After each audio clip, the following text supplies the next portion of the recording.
आप ज्वाइन करते हो तो 3 तरीके से पैसे कमाओ। सपोज करो 2 करोड़ लगा है, 6 करोड़ बना है, तो आप सीधे 6 करोड़ को वाइफ में विड्रॉ करोगे, आप तो 2 करोड़ ही वाइफ में विड्रॉ करोगे, 2 करोड़ का तो टैक्स आएगा।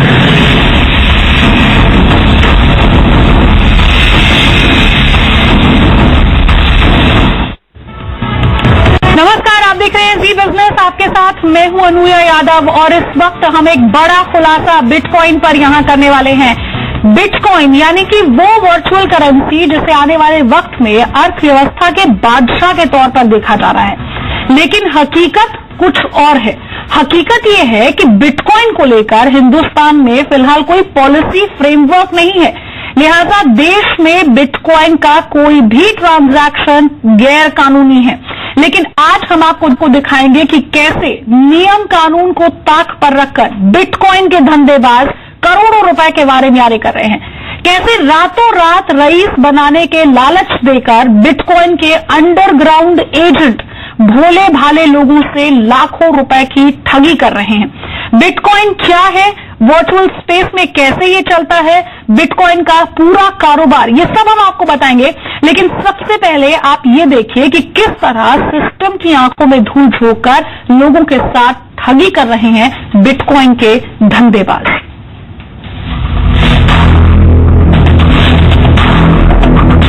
जब आप ज्वाइन करते हो तो 3 तरीके से पैसे कमाओ। अगर हम बेचना चाहें एक्सचेंज पे, तो मैं एक्सचेंज पे भी बेच सकता हूँ,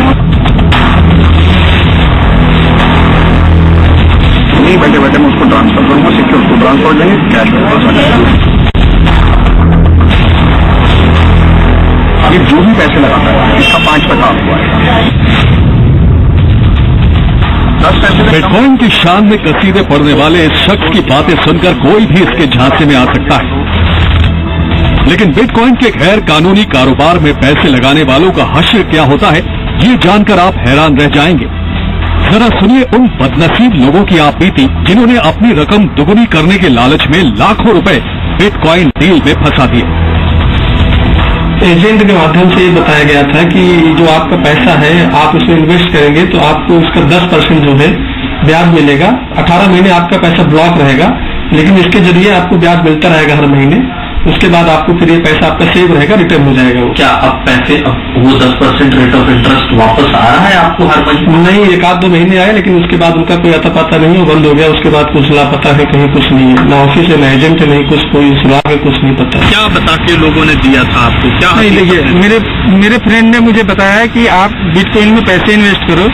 मैंने इन्वेस्ट किया। बिटकॉइन में 18 महीने तक पैसे ब्लॉक हो जाते हैं, लेकिन 10% रिटर्न मिलता है। अरे हमने इस इन्वेस्ट कर दिया, लेकिन हमारे पास तो 2-3 महीने तक 10% आया रिफंड, लेकिन उसके बाद आना बंद हो गया। भारत में बिटकॉइन में निवेश करना गैर कानूनी है, इसलिए ये अपना चेहरा दिखाने से बच रहे हैं। लेकिन इन 2 निवेशकों की कहानी उन तमाम लोगों को सावधान करती है जो बिटकॉइन में पैसे लगाकर माला माल बनने के ख्वाब देख रहे हैं। बिटकॉइन के एजेंटों ने दोनों से वादा किया था कि 18 महीने में उन्हें बेहद मोटा रिटर्न मिलेगा और सरकार को इस रकम की हवा तक नहीं लगेगी। लेकिन शुरू के 3-4 महीनों तक तो इनको अपने मोबाइल वॉलेट में रिटर्न दिखा, फिर ये सिलसिला बंद हो गया। इन्वेस्ट करने के बाद 2-3 महीने तक मुझे 10% तक रिटर्न आया, उसके बाद आना बंद हो गया। आना बंद हो गया तो मैं वेट किया, फिर देखा कि 18 महीने तक तो कुछ हो नहीं सकता। फिर मैंने इधर उधर कोशिश किया, लेकिन कुछ ही नहीं हो सकता। इसमें कहीं हम कुछ कंप्लेन भी नहीं कर पाया इसके बारे में। वार्तालाप के जरिए मतलब इस तरह से आपका पैसा सेफ रहेगा, आपको हर महीने मतलब इसका रिटर्न मिलेगा, लेकिन ऐसा कुछ भी नहीं हुआ। कुछ महीने तो पैसे आए, लेकिन उसके बाद एजेंट भी फरार है, कोई ऑफिस तो है नहीं। तो इसको सरकार को पूरी तरीके से इस पर बैन लगाना चाहिए, या तो सरकार इसके अंदर में अपना हाथ डाले, वो भी कुछ करे इसके जरिए। बिटकॉइन के जाल में कैसे लोग फंस रहे हैं, इसे समझने के लिए जी बिजनेस रिपोर्टर ने बिटकॉइन के एक बड़े एजेंट से मिलने का फैसला किया। इस शख्स का नाम है नितिन शर्मा। बिटकॉइन का पूरा खेल समझने के लिए हमने इस शख्स के सामने खुद को इन्वेस्टर बनाकर पेश किया। इसमें हर चीज हमें यही पता लग गया। इस शख्स से बातचीत में हमें जो कुछ सुनने को मिला वो बेहद हैरान करने वाला था।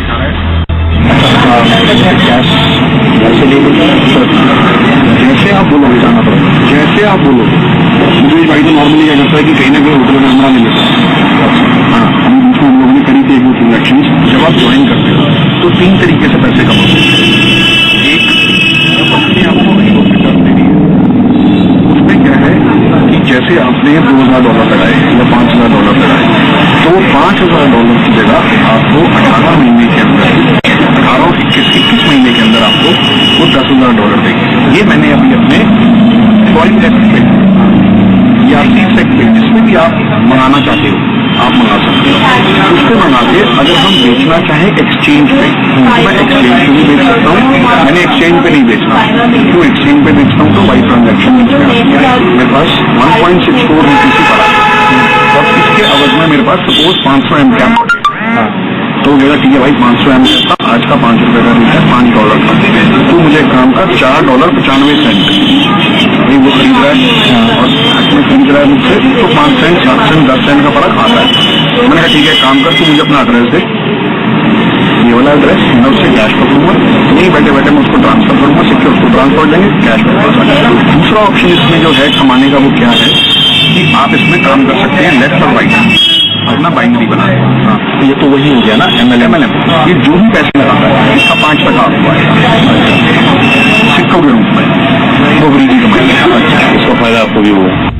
इस शख्स के लहजे से साफ था कि इसे भारतीय एजेंसियों का जरा भी खौफ नहीं। नितिन शर्मा अपनी बातचीत में बार बार मुकेश ठुकराल नाम के शख्स का जिक्र कर रहा था। मुकेश ठुकराल दिल्ली में बिटकॉइन का सबसे बड़ा एजेंट है। नितिन शर्मा के दावों से साफ था कि बिटकॉइन में बड़ी तादाद में लोग पैसे लगा रहे हैं और देश की एजेंसियों को कानो कान खबर तक नहीं है। मेरा बहुत स्पष्ट ओपिनियन है, ये क्रिप्टो करेंसी के नाम पर जो चला है वो फ्रॉड है। प्राइवेट करेंसी हो नहीं सकती और उसके सामने कोई बिटकॉइन आएगा, gold coin, silver coin, iron coin, it is nothing but a Ponzi concept. ये पोंजी कंपनी के जैसा ये भी कभी न कभी घोटाला टूटेगा। हिंदुस्तान में बिटकॉइन को खरीदना भी आसान है और बिटकॉइन को बेचना भी आसान है, लेकिन फर्ज करिए अगर आपके बिटकॉइन को कोई साइबर एक्सपर्ट चुरा लेता है तो फिर इसको वापस दिलाने में हिंदुस्तान की कोई भी एजेंसी आपके लिए मददगार साबित नहीं हो सकती। बिटकॉइन में ट्रेड करने वाली कंपनी कहां से चल रही है किसी को भी नहीं पता। कौन किसे पैसे भेज रहा है कोई नहीं जानता। यही वजह है कि करीब 2 महीने पहले वित्त मंत्रालय में वित्तीय मामलों की संसदीय समिति ने साफ कहा था कि देश में बिटकॉइन करेंसी का लेन देन या एक्सचेंज गैर कानूनी है। देश विदेश की दूसरी एजेंसियों ने भी आशंका जताई है कि बिटकॉइन से पैरेलल इकोनॉमी जन्म ले सकती है और इससे ब्लैक मनी को बढ़ावा मिलेगा। बिटकॉइन आतंकी गतिविधियों की फंडिंग का जरिया भी बन सकती है। बिटकॉइन पर कंट्रोल नहीं होने की वजह से इसे ड्रग ट्रेड में भी इस्तेमाल किया जा सकता है। बड़ा सवाल ये भी है कि अगर लाखों करोड़ों में कारोबार करने वाली बिटकॉइन की कीमत अचानक औंधे मुंह गिरी तो निवेशक शिकायत करने किसके पास जाएगा? सरकार के सामने फिलहाल इस करेंसी की पहेली को सुलझाना सबसे बड़ी चुनौती बनी हुई है। संतोष कुमार, जी मीडिया, दिल्ली। तो अगले 1 घंटे में हम आपको और भी 2 कहानियां यहां पर दिखाएंगे। आपने देखा कि कैसे जो शख्स हैं उन्होंने बिटकॉइन में पैसा लगाया, 2-3 महीने तक रिटर्न जरूर मिला लेकिन उसके बाद रिटर्न नहीं मिला। साफ है कि भारत में बिटकॉइन में जो ट्रेडिंग होती है, जो करेंसी खरीदते हैं आप, वो लीगल नहीं है। मेरे साथ 3 खास मेहमान मौजूद है। डीएस सक्सेना साहब हैं, फॉर्मर प्रिंसिपल चीफ कमिश्नर हैं इनकम टैक्स के। जितिन जैन हैं, को फाउंडर है वॉइजर इन्फोसेक के। साथ ही साथ राजीव चंद्रशेखर साहब हैं, MP हैं राज्यसभा के। और मेरे सहयोगी संतोष भी हमारे साथ यहां पर जुड़ गए हैं। संतोष, सबसे पहले आपने जो ये स्टिंग ऑपरेशन किया, कैसे आपको ये पूरी इंफॉर्मेशन मिली? और बिटकॉइन लीगल नहीं है, इसमें आप कुछ भी खरीदारी मत कीजिए। आरबीआई भी बहुत बार इस तरह से बोल चुका है। हमारे पास एक पूरा नोटिस है जिसमें आरबीआई ने यहां लिखा हुआ है that RBI cautions users of virtual currency, और उसमें बिटकॉइन का नाम भी यहां पर आरबीआई ने लिया है। और आरबीआई ने साफ कहा है बिटकॉइन और any virtual currency, the Reserve Bank of India advises that it has not given any license, any authorization to any entity, company to operate such schemes और डील विद बिटकॉइन और any virtual currency. ये हम आपको जो दिखा रहे हैं reserve Bank of India का ये नोटिस है यहाँ पर, जो हम अपने दर्शकों को दिखा रहे हैं। इसका मतलब कोई भी अगर आपको ये कहता है कि बिटकॉइन में आप ट्रेडिंग कीजिए, बिटकॉइन में आपको डबल रिटर्न यहाँ पर मिलेगा, तो देख लीजिए ध्यान से, इलीगल है ये। खुद वित्त मंत्री अरुण जेटली भी इस पर बात कर चुके हैं। संतोष, आपसे समझना चाहूंगी कैसे ये पूरा का पूरा स्टिंग ऑपरेशन किया आपने, क्या कुछ चैलेंजेस रहे, और साथ ही एक और अहम बात कि बिटकॉइन को लेकर लोगों को जानकारी तो है लेकिन फिर भी ये बहुत ही लुक्रेटिव है लोगों के लिए, शायद वो जानते नहीं है कि परेशानी हो सकती है इसके बाद।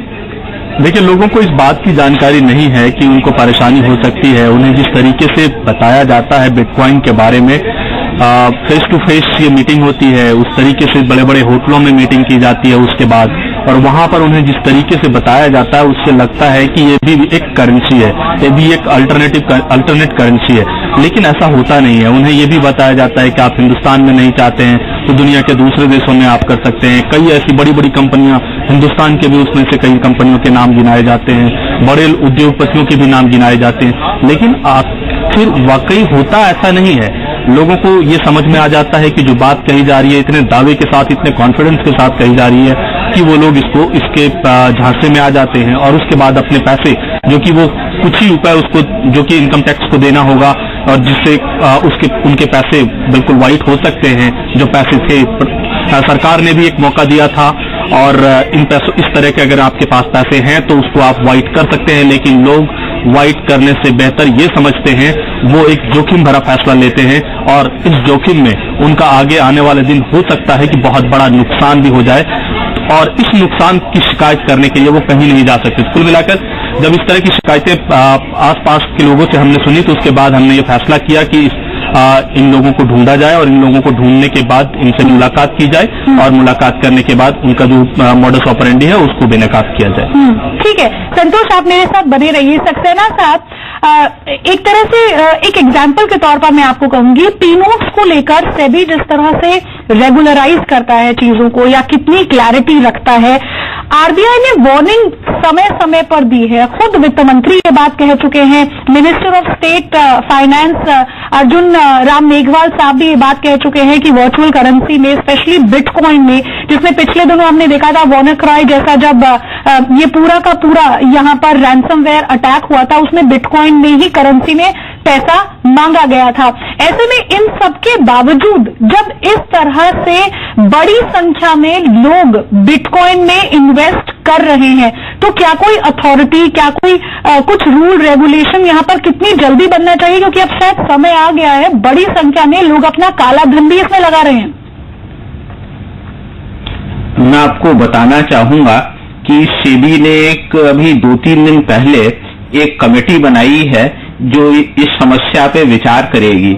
लेकिन इसके साथ मैं एक बात और कहना चाह रहा हूं, आपने ये बिटकॉइन की इलीगल ट्रेडिंग के बारे में ये सारे वीडियो दिखाए हैं। एक्चुअली बिटकॉइन के एक्सचेंजेस भी इंडिया में हैं, जैसे ज़ेपपे और कॉइनसिक्योर, और इस तरह से 6-7 हैं जी। और ये जो हैं, इन्होंने एक DABFI बनाया है, डिजिटल एसेट ब्लॉकचेन फाउंडेशन। लोग सबसे जो है KYC वगैरह लेते हैं, और इनसे यहाँ पे बिटकॉइन की ट्रेडिंग होती है। तो ये वाली ट्रेडिंग जो है ये लीगल, मतलब लीगल तो नहीं है, because it is neither legal nor illegal, because RBI ने वार्न किया है कि इससे आपको नुकसान हो सकता है।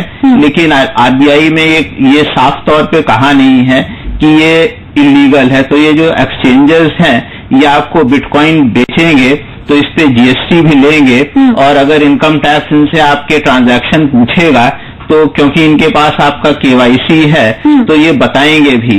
तो इस तरह से अगर आप बिटकॉइन की ट्रेडिंग को देखिए तो एक और ये प्लेटफॉर्म है जिसमें ये ऑर्गेनाइज ढंग से कर रही है। और मैं ये कहना चाहूंगा कि 1 साल पहले बिटकॉइन का दाम $500 पर बिटकॉइन था। आज के दिन ये $2800 पर बिटकॉइन है। तो इसलिए अगर किसी ने बिटकॉइन, आप जो ये बात कह रहे हैं कि ये लीगल है, इलीगल है, इसको लेकर बहुत क्लैरिटी नहीं है, लेकिन एक तरह से मैसेज बहुत क्लियरली आरबीआई से लेकर वित्त मंत्री साहब खुद ये कहते हैं कि आप इस तरह की करेंसी में इन्वेस्ट मत कीजिए। मैं आपको सुनवाऊंगी कि यहाँ पर जेप्पे के जो को फाउंडर है संदीप, उन्होंने क्या कहा, लेकिन आप पहले सुनिए कि उन्होंने क्या कहा और फिर अपना रिएक्शन जरूर दीजिएगा। नहीं, ये गलत फहमी है। भारत में बिटकॉइन और क्रिप्टो करेंसी का बिजनेस लीगल है। सारे एग्जिस्टिंग लॉज के हिसाब से ये बिजनेस लीगल है। हमारे एडवाइजरी बोर्ड पे निशित देसाई एसोसिएट्स हैं, बहुत सुप्रीम कोर्ट की प्रोमिनेंट लॉयर है मिस NS नपीना है, इन सबसे आप लीगल एडवाइस लीजिए। As per all existing laws ये बिजनेस लीगल है।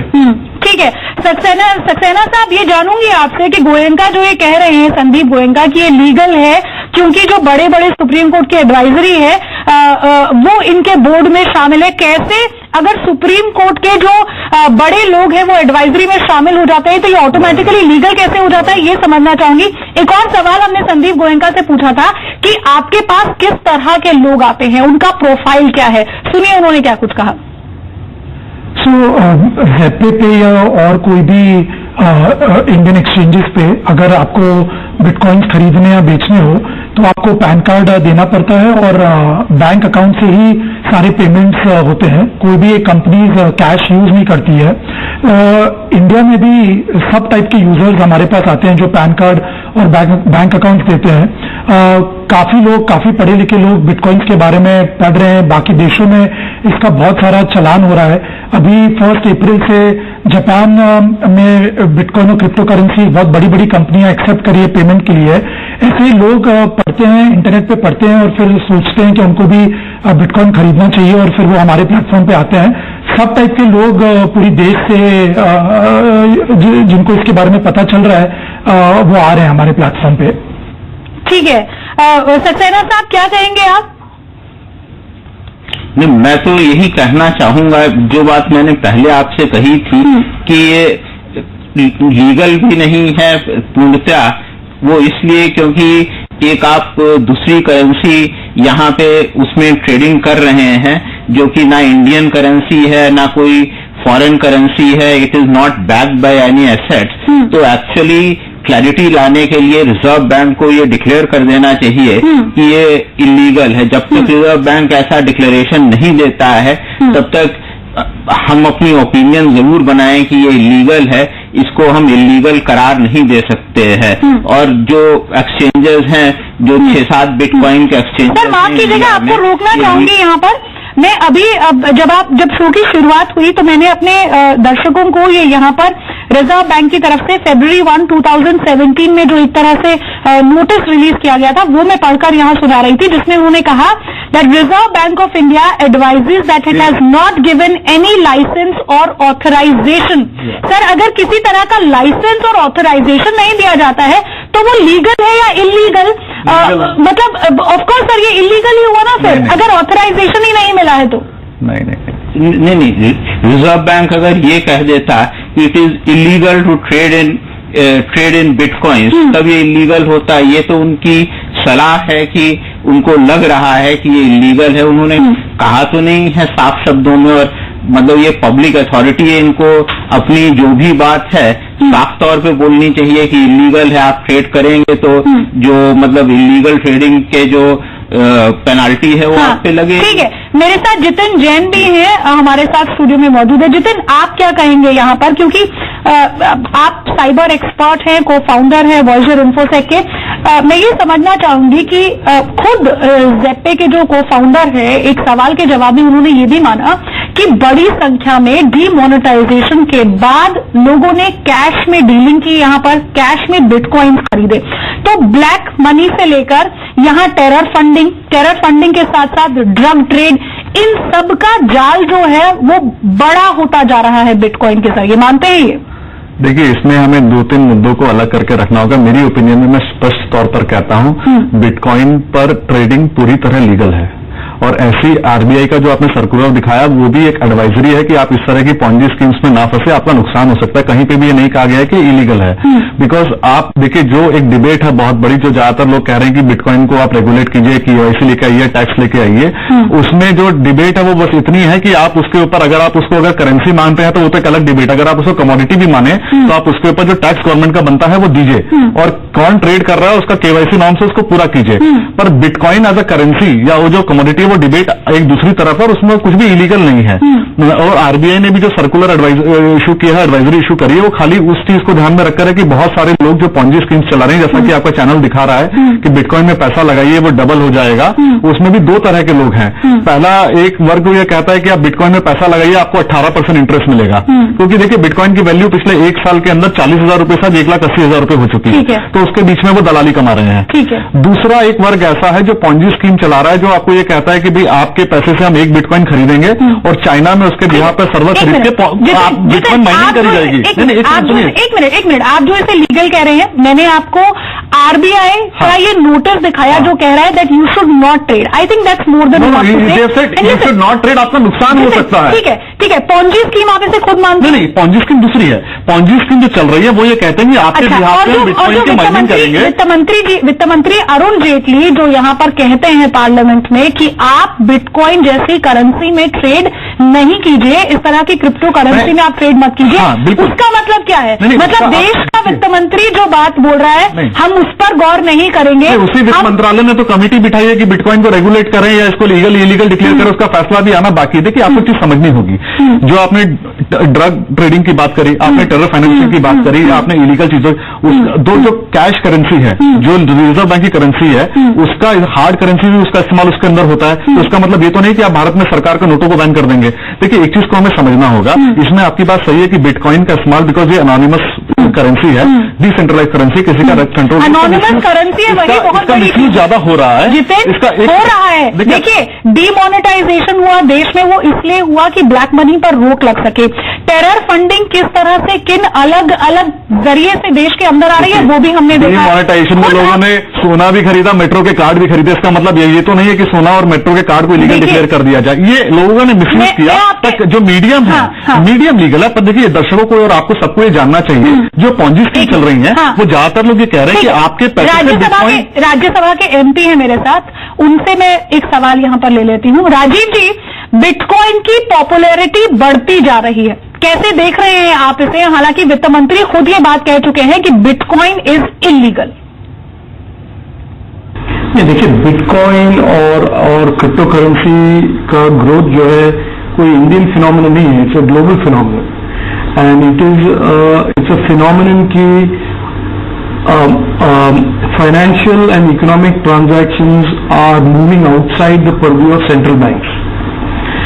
तो इंडिया में इसका रेलेवेंस ये है कि डीमोनेटाइजेशन के बाद जो सरकार ने डिजिटल इकोनॉमी और डिजिटल पेमेंट पर ट्रस्ट दिया है, इसका एक consequent effect of squeezing cash and money supply is की द ब्लैक इकोनॉमी जो हमारे देश में बहुत सालों से है, वो black economy will also go part of it into the digital world. So there is a digitisation of the black economy and effectively cryptocurrency and bitcoins become the route for that. ठीक है sir. Rajiv जी, एक और सवाल यहाँ पर ये कि bitcoin में जिस तरह से पैसे निवेश हो रहे हैं, क्या आप इसे अनसेफ मानते हैं और ये नंबर लगातार बढ़ता जा रहा है? देखिए इंडिविजुअल्स जो बिटकॉइन खरीदते हैं या जो बिटकॉइन में इन्वेस्ट करते हैं, वो तो they do it out of their own free understanding of risk and reward. लेकिन इसका बड़ा बिगर इशू ये है कि हमारे सिस्टम में मॉनेटरी रेगुलेटर, आरबीआई और and governments, financial intelligence units, उनके पास सर्वेलेंस टेक्निक, कैपेबिलिटी और कैपेसिटी नहीं है कि बिटकॉइन और जो डिजिटल क्रिप्टो करेंसी इकोनॉमी को रेगुलेट करे या सर्वेल करे। तो बिगर इश्यूज की जैसे हम डीमोनेटाइजेशन के बाद फिजिकल कैश इकोनॉमी को कंप्रेस करने की कोशिश में है सरकार और उस पर सर्वेलेंस है, उसमें लेजिस्लेशन है, उसी तरह the digitization of the black economy का कैपेसिटी हमारे पास आरबीआई और सरकार के पास बनाना है और उसका कैपेसिटी और टूल्स में इन्वेस्ट करना है, ये एक बड़ा इंपॉर्टेंट मुद्दा है जिसको मैंने दिसंबर में फाइनेंस मिनिस्टर और आरबीआई को मैंने चिट्ठी में। ठीक है, आपके पास लौटूंगी सर। कमेटी ने रिपोर्ट यहाँ पर सबमिट कर दी है, हालांकि लीगल है या इलीगल, देखिए जब तक कोई चीज देश में लीगल नहीं है तो वो ऑटोमेटिकली इलीगल ही है, unless and until the government says that जब तक वो इलीगल नहीं है तब तक वो लीगल भी है। नहीं, जो चीज इलीगल नहीं है वो लीगल भी है। Jitin, I don't agree. मैं आपको बता रही हूँ जो चीज लीगल नहीं है वो इलीगल है। आप ये कह रहे हैं, मैं कह रहा हूँ जो इलीगल नहीं है वो भी लीगल है। कैसे लीगल? ये काउंटर आर्ग्यूमेंट है। कैसे लीगल हुई? कहाँ इलीगल डिक्लेयर किया गया? आप मुझे बताइए। अभी तो राजीव जी ने चिट्ठी लिखी है, कमेटी बैठी है, कमेटी उसके ऊपर रिकमेंडेशन। और देखिए हमें सबसे बड़ा सवाल पूछना चाहिए। आपके सवाल का भी जवाब मैं दूंगी। फिलहाल एक छोटा सा ब्रेक ले लेते हैं, लेकिन ब्रेक के बाद आपको बताएंगे कि आखिर बिटकॉइन है क्या, ये पूरा का पूरा ट्रेड कैसे होता है, कैसे इसमें खरीदारी होती है, कैसे आपको बेवकूफ भी बनाया जा सकता है, कैसे आपका पैसा डूब भी सकता है। बने रहिए हमारे साथ।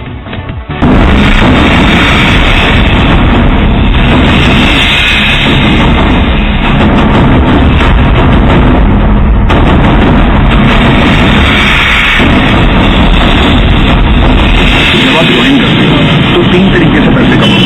सपोज करो 2 करोड़ लगा है, 6 करोड़ बनाए, तो आप मुझे 6 करोड़ टोटल वाइस में विड्रॉ करोगे, आपको 2 करोड़ ही वाइस में विड्रॉ करोगे, 2 करोड़ का तो टैक्स आएगा।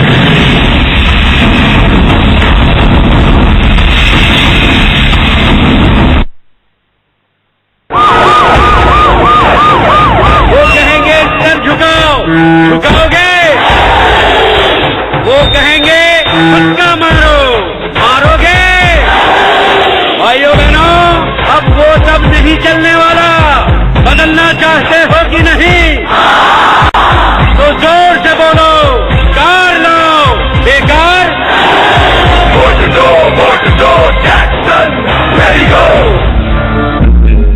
समय समय पर सरकार द्वारा की गई जांचों में अधिकांश सरसों तेल में मिलावट पाई गई। सरसों के तेल में 30 से 40 रुपए प्रति लीटर बिकने वाला पाम ऑयल तथा केमिकल प्रोसेस से तैयार तेल मिलाकर आपकी जिंदगी से खिलवाड़ हो रहा है। इसलिए हमने तैयार किया है बिना केमिकल प्रोसेस के पतंजलि कच्चे खाने का शुद्ध सरसों तेल।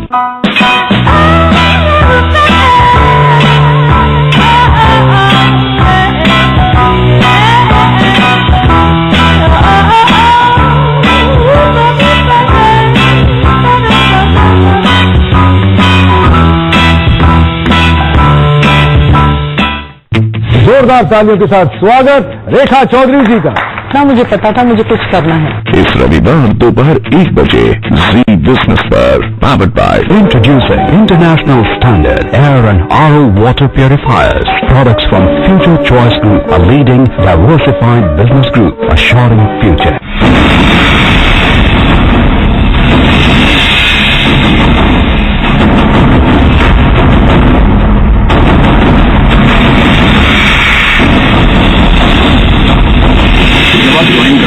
तो 3 तरीके से पैसे कमाओ। सपोज करो 2 करोड़ लगा है, 6 करोड़ बनाए, तो आप मुझे 6 करोड़ टोटल वाइस में विड्रॉ करोगे, आपको 2 करोड़ ही वाइस में विड्रॉ करोगे, 2 करोड़ का तो टैक्स आएगा।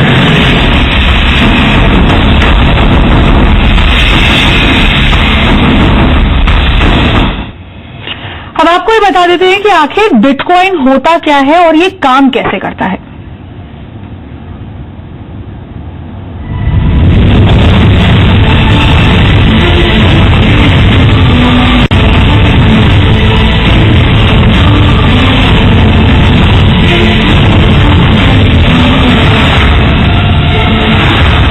सतोशी नाकामोटो, ये वो नाम है जिससे बिटकॉइन का जनक कहा जाता है, लेकिन इसे जानता कोई नहीं। कहां रहता है, कहां से आता है, क्या करता है, कुछ पता नहीं। पता है तो सिर्फ इतना कि आज से 8 साल पहले इसी शख्स ने 3 जनवरी 2009 को एक डिजिटल वर्चुअल करेंसी को इजाद किया, जिसने बहुत कम समय में पूरी दुनिया में तहलका मचा दिया, जिसे बिटकॉइन कहते हैं। इस वर्चुअल करेंसी से पहली बार 22 मई 2010 को एक पिज्जा का ऑर्डर दिया गया, जिसके बदले 10,000 बिटकॉइन चुकाने पड़े। यानी तब इसकी वैल्यू कुछ सेंट्स ही रही होगी। अब एक बिटकॉइन की कीमत है $2700 से भी ज्यादा। बिटकॉइन को लेकर पूरी दुनिया में बहस छिड़ चुकी है, क्योंकि ये एक एन्क्रिप्टेड करेंसी है, यानी इसको कोई सरकार रेगुलेट नहीं करती। हर नियम, कायदे और कानून के दायरे से ये बाहर है। ये एक डिजिटल करेंसी है जिससे आप सिर्फ ऑनलाइन खरीद फरोख्त कर सकते हैं। आप इसे किसी भी एक व्यक्ति के वॉलेट से दूसरे व्यक्ति के वॉलेट में भेज सकते हैं। इस बीच ना कोई बैंक आता है, ना कोई एटीएम और न ही कोई रेगुलेटर। ये पूरी तरह से पीयर टू पीयर ट्रांजैक्शन होता है, यानी एक व्यक्ति के कंप्यूटर से दूसरे व्यक्ति के कंप्यूटर तक। अब सवाल उठता है कि इसका ट्रांजैक्शन होता कैसे है? कैसे ये एक व्यक्ति से दूसरे व्यक्ति के वॉलेट तक पहुंचता है? मान लीजिए भारत में बैठे किसी व्यक्ति ने अमेरिका में बैठे किसी व्यक्ति को 10 बिटकॉइन भेजे। इस ट्रांजैक्शन को वेरीफाई करने के लिए बीच में सैकड़ों बेहद शक्तिशाली कंप्यूटर्स होते हैं जो बड़े बड़े सर्वर से जुड़े होते हैं। उन पर बैठे होते हैं कुछ लोग जिन्हें माइनर्स कहा जाता है। इन माइनर्स को एक एल्गोरिदम यानी मैथमेटिकल प्रॉब्लम को हल करना पड़ता है। जो भी माइनर इसे जल्दी से सॉल्व करता है, पेमेंट दूसरी पार्टी को चली जाती है और इसमें 45 सेकंड से भी कम का वक्त लगता है। एल्गोरिदम सॉल्व करने के बदले माइनर्स को इनाम के तौर पर कुछ बिटकॉइन मिल जाते हैं। इस पूरी प्रोसेस को बिटकॉइन माइनिंग कहते हैं। कोई भी देश उम्र भर नोट छाप सकता है, लेकिन बिटकॉइन के मामले में ऐसा नहीं। बिटकॉइन की संख्या सीमित है, ये सिर्फ 2 करोड़ 10 लाख है और अब तक बाजार में करीब 1.5 करोड़ बिटकॉइन आ चुके हैं। ऐसा अनुमान है कि 2040 तक ये सभी बिटकॉइन खत्म हो जाएंगे। अब इससे आप अंदाजा लगा सकते हैं कि आने वाले वक्त में बिटकॉइन की कीमत किस रफ्तार से बढ़ेगी। 2015 में एक बिटकॉइन की कीमत 14,000 रुपए थी। 2016 में ये 30,000 पहुंचा। अभी यानी 2017 में ये 1,77,000 रुपए पहुंच चुका है। इसकी ट्रेडिंग से जुड़े लोगों का अनुमान है कि 2018 तक इसकी वैल्यू 6 से 7 लाख रुपए हो जाएगी। यही वजह है कि इसका क्रेज दुनिया में तेजी से बढ़ रहा है। आमतौर पर यूरोकॉइन, ज़िप-पे जैसे तमाम वेबसाइट हैं जहां से बिटकॉइन खरीदा जाता है, जिसके लिए अभी आपको एक बिटकॉइन के लिए भारी भरकम 1,77,000 रुपए देने होंगे। अब सवाल ये उठता है कि अगर किसी ने बिटकॉइन खरीदा तो उसे भारतीय रुपए में कैसे एक्सचेंज करें? जब आप बिटकॉइन खरीदते हैं तो ये आपके डिजिटल वॉलेट में आता है, जिसे ब्लॉकचेन अकाउंट कहा जाता है। इस अकाउंट में आप बिटकॉइन को जमा करते रहते हैं और जब आप उसे बेचना चाहते हैं तो यूनोकॉइन जैसे अकाउंट में ट्रांसफर करते हैं, जिसकी वैल्यू उस दिन की करेंसी वैल्यू के हिसाब से होती है। इस अमाउंट को बड़ी आसानी से आप अपने बैंक अकाउंट में ट्रांसफर कर सकते हैं और जब चाहे निकाल सकते हैं। संतोष कुमार, मीडिया। और चलिए अब जेटली साहब के उस बयान का वो बयान आपको दिखा देते हैं जो उन्होंने राज्यसभा में बिटकॉइन को लेकर दिया था। तो हम आपको बता दें कि उन्होंने ये कहा था कि यहां बिटकॉइन किसी भी बैंक या रेगुलेटर द्वारा मान्य नहीं है। ये एंटी मनी लॉन्ड्रिंग नियमों के खिलाफ है। बिटकॉइन का इस्तेमाल अवैध है। इसमें लिप्त लोगों को किसी भी तरह की रेगुलेटरी मान्यता नहीं है। आतंक के फाइनेंस को रोकने की कोशिश को झटका है। ये जो भी इसकी ट्रेडिंग में लिप्त है, किसी भी खतरे के लिए वो खुद जिम्मेदार है। ये बात जेटली साहब ने राज्यसभा में एक बयान के तौर पर कही थी। अब देखिए जितिन, जो आप यहाँ पर बोल रहे थे कि ये लीगल है या इलीगल है, मुझे लगता है कि कोई भी चीज वो लीगल है which is backed by a law. Bitcoin is not backed by a law.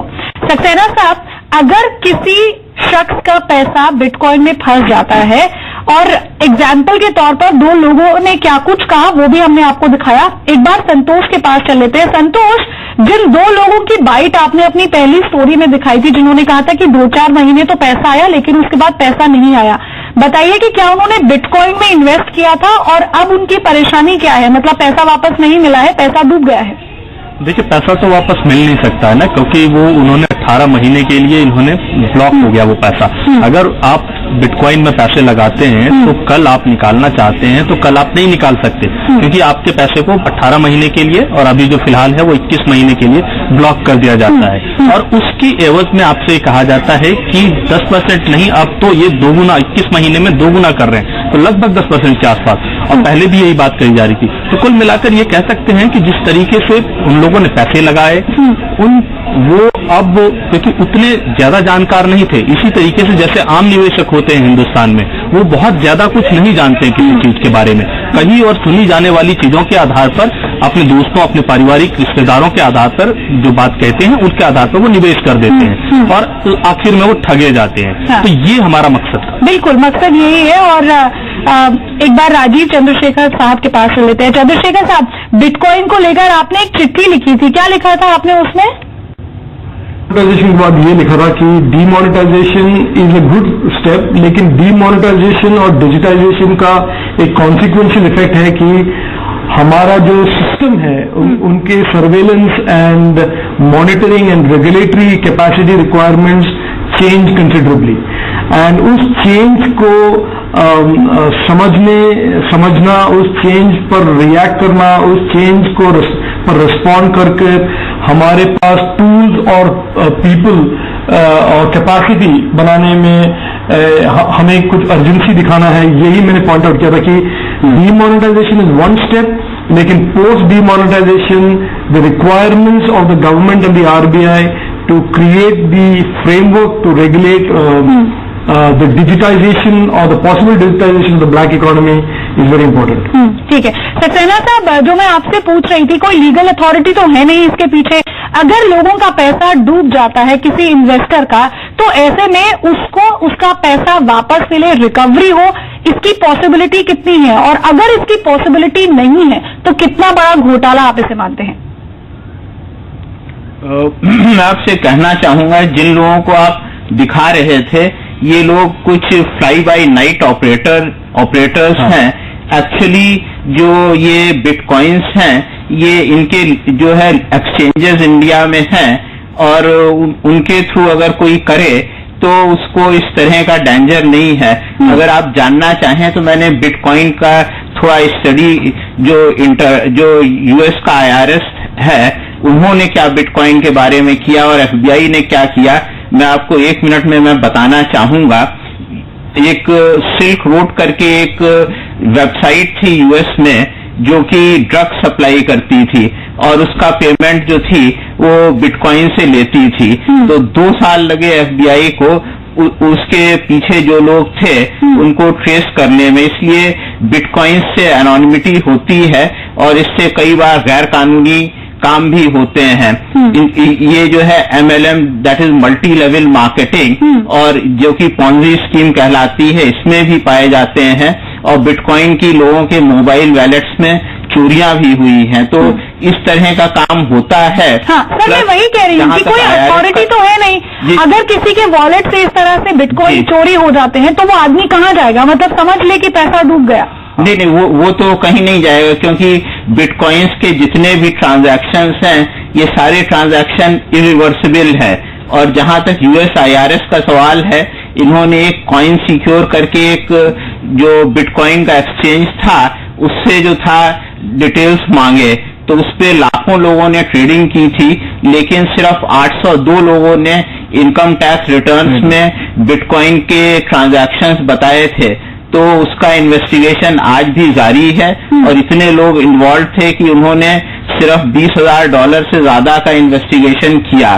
तो जो आप बात कह रही हैं बिटकॉइन ट्रेडिंग इन इंडिया के बारे में, तो जैसे चंद्रशेखर साहब कहते हैं इस ट्रेड को रेगुलेट करना चाहिए, क्योंकि मेरा ये मानना है और चंद्रशेखर साहब का भी और जैन साहब का कि ये चीज जो है ये इलीगल नहीं है। जब तक गवर्नमेंट इसे इलीगल नहीं बताती है तब तक ये इलीगल नहीं है, बल्कि गवर्नमेंट को चाहिए कि कुछ रूल्स रेगुलेशंस बनाएं जिससे ये रेगुलेट हो। और जिस तरह के ट्रांजैक्शंस आप फ्लाई बाय नाइट ऑपरेटर्स के द्वारा किए जाते हैं, जो आपने अभी लिखा है तो ये ट्रांजैक्शन फिर नहीं होंगे। जिसको बिटकॉइन में करना होगा इन्वेस्ट, वो ओपनली करेगा, टैक्स देगा और अपना जो भी है उसका वो करेगा, डेंजर सहेगा, जो भी होगा। Jitin, you can't actually intercept in this की बिटकॉइन एक्चुअली है किसका, मतलब उसके ओनर को पता लगाना थोड़ा मुश्किल है। ऐसे में बड़ा चैलेंज हो जाता है, जैसा कि मैं बार बार कह रही हूँ, टेरर फंडिंग का, ब्लैक मनी का, ड्रग ट्रेड का।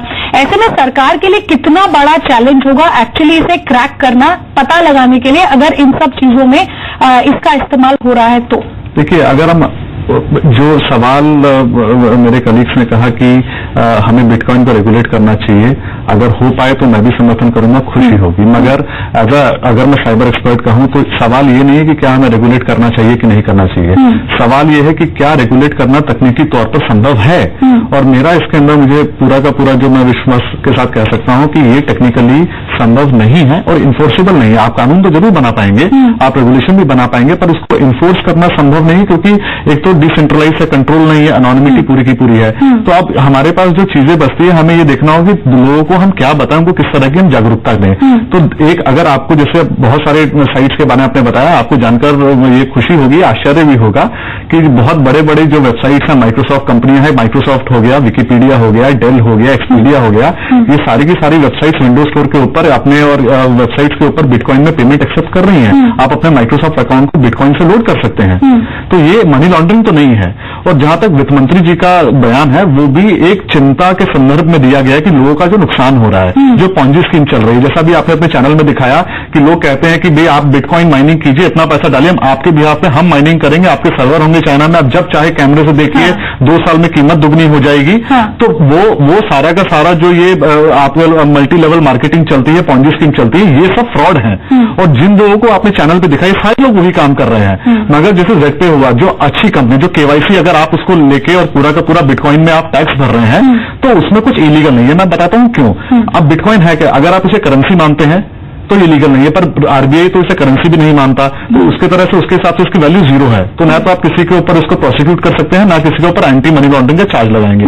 अगर आप इसे कमोडिटी मानते हैं, जिसमें कमोडिटी में ट्रेड हो रहा है, तो जब तक लोग इसके ऊपर अपना प्रॉपर केवाईसी वेरिफिकेशन कर रहे हैं और उसके ऊपर सरकार का जो टैक्स बनता है 18% जीएसटी या जो भी है, उसके ऊपर टैक्स चुका रहे हैं, जो मैक्सिमम 18% है, तब तक ये पूरी तरह मुझे लगता है इलीगल है। हाँ, जो लार्जर रेगुलेशन है, ये खाली भारत की समस्या नहीं है, पूरे विश्व को एक आज अमेरिका के अंदर न्यूयॉर्क में बिट से करके रेगुलेशन लेके आए हैं, न्यू जर्सी के अंदर आया, पर सबकी सब जगह विफल हो गया। और जहां तक आपने बात बताई कमोडिटी की, यूरोपियन कोर्ट और सुप्रीम कोर्ट ऑफ जस्टिस ने ये साफ साफ कहा है कि बिटकॉइन के ऊपर किसी तरह का कंजप्शन टैक्स नहीं लगेगा, क्योंकि कमोडिटी नहीं है। तो हर जगह डिफरेंट ओपिनियंस हैं और बहुत वैराइड ओपिनियंस हैं। तो ये बात हम सबको मानना होगा, बिटकॉइन के अच्छे यूज भी है, लोग उसको सीधे काम के लिए अनोनिमेट आज कहीं पे अगर प्रोटेस्ट सरकार के खिलाफ हो रहे हैं मिडिल ईस्ट के अंदर, कोई लोग सामान खरीदना चाहते हैं, अपनी जानकारी नहीं बताना चाहते। Google, US Fed, they do not recognise. Google ने कहा, पर माइक्रोसॉफ्ट ने तो माफी मांगी कि हम, उन्होंने एक बयान आया था कि हम बिटकॉइन के ऊपर क्रैकडाउन करेंगे। यूएस फेड भी नहीं इसे रिकॉग्नाइज करते। नहीं, उन्होंने ये कहा है कि हम इसके अंदर जो इलीगल ट्रेडिंग है, जैसे जिन्होंने टैक्स नहीं भरा उसके ऊपर हम इंक्वायरी करेंगे, पर जिन्होंने टैक्स भर दिया सरकार को बता के करा, ये स्विस अकाउंट की तरह है। अगर आपने स्विस बैंकों के अंदर अकाउंट्स को आरबीआई को डिक्लेयर किया, लीगल ट्रेडिंग के लिए यूज किया, आप टैक्स भर रहे हैं, तो उसमें कुछ इलीगल नहीं है, पर उसके अंदर आप काला धन और अपना कैश वेल्थ अगर उसके अंदर आप डालते हैं तो फिर वो इलीगल है। एग्जैक्टली, तो मगर दोनों में फर्क है। डिमोनेटाइजेशन, जिन लोगों ने कैश का पैसा छुपाया उनके खिलाफ तो कार्रवाई होनी चाहिए। उसी संदर्भ में वित्त मंत्री जी का बयान है कि आपके खिलाफ कार्रवाई करी जाएगी। मगर जो आप लीगल टैक्स भर के जो जेन्युइन उसके अंदर यूसेज कर रहे हैं, वो परफेक्टली जायज है। और हाँ, क्योंकि ये देखिए बहुत ये क्रिप्टो करेंसी एक उभरता हुआ कंसेप्ट है, disruption in the entire digital economy, तो उसके अंदर सीधा सीधा जवाब की लीगल इलीगल है, ये मेरे ख्याल से ये सही बहस नहीं है। हाँ, हमें इसके कुछ रास्ते निकालने में कैसे सरकार, जैसा मैंने आपको कहा कि लीगल वो तब है when it is backed by a law, illegal तब है when it is not backed. हाँ, तो मैं वित्त मंत्री जी से जरूर, वो कानून मंत्री भी रहे हैं और आपको जानकारी होगा, सरकार इसके ऊपर बिल ले आए और कहे कि बिटकॉइन में किसी भी तरह, लेकिन बिटकॉइन किसी भी सेंट्रल बैंक से is it backed by any, it is decentralise currency. यही इसकी ड्यूटी है और यही इसकी सबसे बड़ी विश्वसनीयता है कि किसी एक देश या एक सरकार या किसी एक बैंक के काबू में नहीं। देखिए, सरकार बिटकॉइन के जरिए सौदे करने वाली कंपनियों को कड़ी निगरानी उन पर रख रही है। बिटकॉइन से होने वाले खतरों के अध्ययन के लिए वित्त मंत्रालय ने आरबीआई की अध्यक्षता में एक कमेटी भी बनाई है, जिसने हाल ही में अपनी एक रिपोर्ट भी सौंपी है, लेकिन फिलहाल इस करेंसी के लिए कोई रेगुलेटरी नहीं बन पाई है।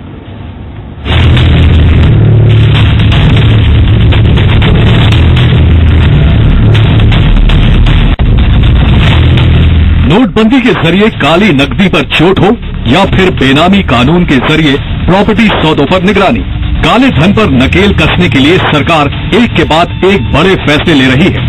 लेकिन सरकार की इन तमाम कोशिशों के बावजूद काले धन को ठिकाने लगाने की एक तरकीब निकाल ली गई है। ये तरकीब है बिटकॉइन, जिसके जरिए बड़े पैमाने पर काले धन को ठिकाने लगाया जा रहा है। माना जा रहा है कि नोटबंदी के बाद से अब तक हिंदुस्तान की 4 लाख करोड़ रुपए से भी ज्यादा रकम बिटकॉइन में लगी है। एजेंट ने खुद दावा किया है कि कई डॉक्टरों ने नोटबंदी के वक्त अपना काला पैसा बिटकॉइन में खपाया है। तमाम से साइबर क्राइम गतिविधियों के लिए अगर कोई एकमात्र करेंसी इस्तेमाल की जा रही है पेमेंट करने के लिए, तो वो क्रिप्टो करेंसी है, जैसे बिटकॉइन। तो कहीं ना कहीं जैसे समय गुजरेगा सरकारों को इसके नियंत्रण की दिशा में सोचना पड़ेगा। लेकिन अगर अधिकांश डिजिटल इकोनॉमी बिटकॉइन की ओर जा रही है तो बेहतर है कि आप थोड़ी सावधानी बरतिए और फिर सावधानी के साथ साथ इसको अडॉप्ट करिए। अब जरा ये भी समझ लीजिए कि बिटकॉइन आखिर है क्या। बिटकॉइन लोगों को बिना किसी नोट, सिक्के या क्रेडिट कार्ड के सामान खरीदने या मुद्रा के लेन देन का ऑप्शन देता है। ये एक इनोवेटिव टेक्नोलॉजी है जिसके इस्तेमाल से वर्चुअली ग्लोबल पेमेंट किया जा सकता है। बिटकॉइन में किसी मीडिएटर के बिना ही यूजर्स के बीच लेन देन हो सकता है। इस ट्रांजैक्शन के लिए किसी सेंट्रल बैंक की जरूरत नहीं पड़ती, क्योंकि बिटकॉइन एक ओपन सोर्स करेंसी है जहां कोई भी इसका कंट्रोल अपने हाथ में रख सकता है। इसके जरिए पेमेंट के लिए किसी तरह के रजिस्ट्रेशन या फिर आईडी की जरूरत नहीं पड़ती। कुल मिलाकर ये एक ऐसी करेंसी है जिस पर किसी देश की सरकार का कंट्रोल नहीं है। जिस तरह से बिटकॉइन काम करता है उससे ये पता लगा पाना लगभग नामुमकिन है कि किसने किससे करेंसी एक्सचेंज की या फिर कौन कहां कॉइन ट्रांसफर कर रहा है। ऐसे में काला धन रखने वालों के लिए बिटकॉइन से बेहतर कोई जरिया नहीं हो सकता। अभी जो है वो कोई ब्लैक का व्हाइट हो रहा है, क्योंकि बिटकॉइन में जो भी पेमेंट हो रहा है वो डिजिटल पेमेंट है। तो डिजिटल पेमेंट कहीं ना कहीं टैक्सेशन की नेट में आता ही है, लेकिन वास्तव में ये ब्लैक का व्हाइट के बदले में ये फोन भी है। इसके ऊपर मैं ज्यादा जोर देता हूँ। जानकार भी आशंका जता रहे हैं कि भारत में हुए चिट फंड कंपनियों के गोरख धंधे की तरह बिटकॉइन भी एक बड़ा फ्रॉड साबित हो सकता है। बिटकॉइन पर जिस तरह से लोगों की रुचि बढ़ती चली जा रही है, उसको देखते हुए अगर सरकार ने वक्त रहते बिटकॉइन पर नकेल कसने के लिए कदम नहीं उठाया तो आने वाले दिनों में यह हिंदुस्तान का सबसे बड़ा घोटाला साबित हो सकता है। संतोष कुमार, जी मीडिया, दिल्ली। संतोष, आपने पूरा का पूरा स्टिंग ऑपरेशन किया। आप एक ऐसे शख्स से मिले जो कह रहा है कि आप इन्वेस्ट कीजिए और डेफिनेटली कंफर्म्ड रिटर्न की बात भी कह रहा है। फिर आपने उन लोगों से भी रूबरू कराया जिन्होंने कहा कि हमने इन्वेस्ट तो किया था लेकिन 2-3 महीने के बाद किसी तरह का कोई रिटर्न नहीं रहा। ओवरऑल आपका एक्सपीरियंस इसमें क्या कहता है और किन और लोगों से क्या कुछ और अपडेट आपको मिल पाया है? देखिए, ओवरऑल ये कह सकते हैं कि जिस तरीके से बातचीत हुई है इन लोगों से और जिस तरह से ये लोग अपने कॉन्फ्रेंसेस में बताते हैं, सेमिनार्स में बताते हैं, उसमें ये साफ पता चलता है कि आप कैश बिल्कुल हवाला है, आप कैश लेके जाइए, आप उसको वैलेट में कन्वर्ट कराइए, अपने कॉइन में कन्वर्ट कराइए और इसके बाद अगर आप कैश ले जाने में सक्षम नहीं है तो आपको ये भी सुविधा दी जाएगी कि आपको आपके घर से या आपके जहां पर रखा हुआ है ये कैश, वहां से ये सब उठा के आपको कॉइन के रूप में इसको कन्वर्ट कर दिया जाएगा। तो कुल मिलाकर ये सभी नियमों को ताक पर रख के ये लोग इसका व्यापार कर रहे हैं हिंदुस्तान में, जिसको कि सरकार अभी तक लीगल नहीं मान रही है। तो अब देखना होगा कि आने वाले दिन में किस तरीके से और ये लोग नए नए तरकीब निकालते हैं, क्योंकि अभी तो एजेंसियों के रडार पर ही नहीं है, ना ही इनकम टैक्स के रडार पर है, ना ही एनफोर्समेंट डायरेक्टरेट, ना सीबीआई। कुल मिलाकर अब देखना होगा कि आने वाले दिन में किस तरीके से एजेंसियां इस पर नकेल कसने की। ठीक है, नकेल कैसे कसेगी ये जरूर देखना होगा। चंद्रशेखर जी, बिटकॉइन पर खुलासा, जी बिजनेस पर जो खुलासा हमने यहाँ पर किया है, क्या आप एजेंसियों को अब सतर्क करेंगे इस बारे में? देखिए, एक सिंपल रूल मैं आपको आपके माध्यम से कहना चाहता हूं कि there is no easy return in life. तो अगर आप समझते हैं कि ऐसा कोई मैजिकल इंस्ट्रूमेंट है बिटकॉइन या क्रिप्टो करेंसी जो आपको डबल रिटर्न वगैरह वगैरह कोई प्रॉमिस कर रहा है, आप समझ लीजिए कि एक ये पॉन्जी स्कीम है। एक न एक दिन आप इसके डाउनसाइड रिस्क एक्सपीरियंस करेंगे।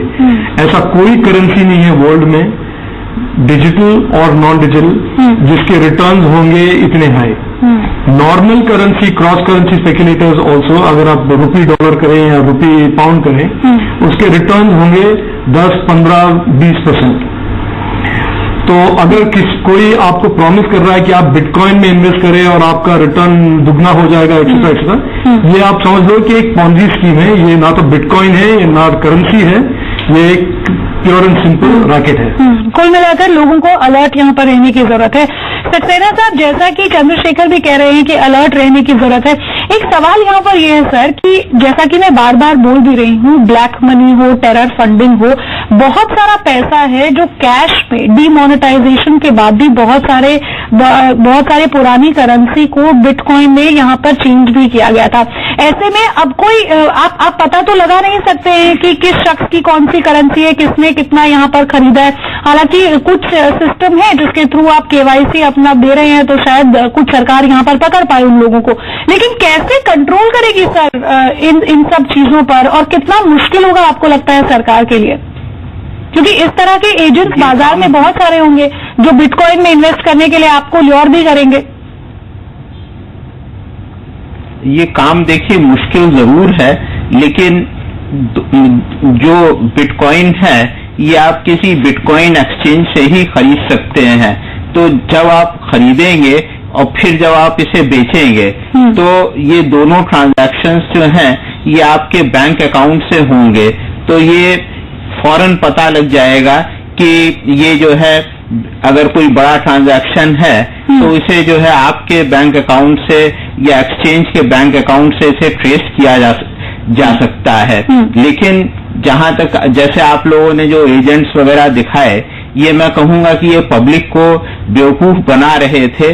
अगर कोई ये मतलब ये इस टाइप के लोग थे जो पैसा लेके भागने की फिराक में थे, लेकिन अगर कोई बिटकॉइन में वैसे डील करेगा तो ये तो एनोनिमिटी है कि मैं बिटकॉइन किसको दे रहा हूं, लेकिन अल्टीमेटली जो बिटकॉइन खरीदे जाते हैं और जो बिटकॉइन बेचे जाते हैं, ये दोनों पॉइंट्स पे जो है ट्रेस किया जा सकता है। जिस तरह से यूएसए में जो उनकी लेकिन सर आपको लगता है बहुत जल्दी से सक्सेना साहब, पर आपको लगता है कि लेकिन अब सरकार को इसे रेगुलेट करना चाहिए, फिर चाहे इसे लीगल रखना चाहे या इसे इलीगल रखना चाहे, लेकिन बहुत जल्दी इस पूरे मामले पर कोई ठोस कदम लेना होगा, क्योंकि बड़ी संख्या में लोग अब बिटकॉइन में इन्वेस्टमेंट शुरू कर रहे हैं। अब किसी का पैसा अगर डूब जाएगा, कोई रेगुलेटरी अथॉरिटी नहीं है यहाँ पर, तो शायद वो जाकर किसी को कह भी नहीं पाएगा। और इस बात की गारंटी कि जो मुझे बिटकॉइन दे रहा है वो कितना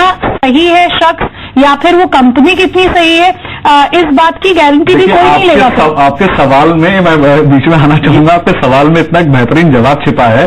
जो लोग ये वकालत कर रहे हैं सरकार इसके ऊपर टैक्स ले या सरकार इसको रेगुलेट करे, तो कल अगर किसी के बिटकॉइन चोरी हो गए तो सरकार जिम्मेदारी लेगी उनके बिटकॉइन वापस लौटाने के, कॉम्पनसेशन देने की? क्योंकि वो रेगुलेटेड ही नहीं है, तो फिर कैसे? नहीं, तो जब आप उसकी जिम्मेदारी नहीं लेना चाहते तो आप उसका तो फिर टैक्स किस बात का लेंगे? देखिए, इसलिए कुछ चीजें ऐसी हैं टेक्नोलॉजी के अंदर, जब तक उसका सीधा हमारे अंदर क्लैरिटी ऑफ थॉट ना हो, तब तक यही जो आर्ग्यूमेंट है, इसमें यूरोपियन जो पार्लियामेंट की भी रिपोर्ट है जिसमें सबको बैंक्स को ये कहा गया कि जब तक आपके पास एक पूरा का पूरा खाता इसका तैयार ना हो कि कैसे इसको रेगुलेट करना है, कितनी आपकी जिम्मेदारी होगी, लेकिन क्लैरिटी तो आधे अधूरे मन के साथ इसके अंदर घुसना ना जाए। क्लैरिटी तो आनी चाहिए इस पूरे मामले में। तो जब तक देखिए, पूरी क्लैरिटी जो बात हम यहाँ पर कह रहे हैं, आरबीआई ने यहाँ पर साफ किया है कि ये क्रिप्टो करेंसी है और इसमें आप इस तरह की किसी भी करेंसी में आप इन्वेस्ट करने से पहले 2 बार सोचें। बिल्कुल, तो जो पॉन्जी स्कीम है, जो लोग आप सभी लोगों का बहुत बहुत शुक्रिया, माफ कीजिएगा समय कम है, सभी लोगों का बहुत बहुत शुक्रिया, नमस्कार।